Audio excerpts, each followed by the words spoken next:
Price Lord மக்களே, price Lord. இன்று நீதிமொழிகள் 25ஆம் அதிகாரம் வசனங்கள் 14 முதல் 28 முடிய. கொடுப்பேன் என்று சொல்லியும் கொடாமல் இருக்கிற வஞ்சகன் மழையில்லாத மேகங்களுக்கும் காற்றுக்கும் சரி. நீண்ட பொறுமையினால் பிரபுவையும் சம்மதிக்க பண்ணலாம். இனிய நாவு எலும்பையும் நொறுக்கும். தேனை கண்டுபிடித்தாயானால் மட்டாய் சாப்பிடு. மிதமிஞ்சி சாப்பிட்டால் வாந்தி பண்ணுவாய். உன் அயலான் சலித்து உன்னை வெறுக்காதபடிக்கு அடிக்கடி அவன் வீட்டில் கால் வைக்காதே. பிறனுக்கு விரோதமாய் பொய் சாட்சி சொல்கிற மனுஷன் தண்டாயுதத்துக்கும் கட்கத்துக்கும் கூர்மையான அம்புக்கும் ஒப்பானவன்.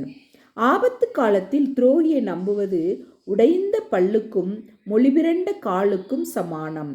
மனதுக்கம் உள்ளவனுக்கு பாட்டுகளை பாடுகிறவன் குளிர்காலத்தில் வஸ்திரத்தை களைகிறவனைப் போலவும் வெடிப்பின் மேல் வார்த்த காடியைப் போலவும் இருப்பான். உன் சத்துரு பசியாயிருந்தால் அவனுக்கு புசிக்க ஆகாரம் கொடு. அவன் தாகமாயிருந்தால் குடிக்க தண்ணீர் கொடு. அதனால் நீ அவன் தலையின் மேல் எரிகிற தழல்களை குவிப்பாய். கர்த்தர் உனக்கு பலனளிப்பார். வடகாற்று மழையையும் புறங்கூறுகிற நாவு கோபமுகத்தையும் பிறப்பிக்கும்.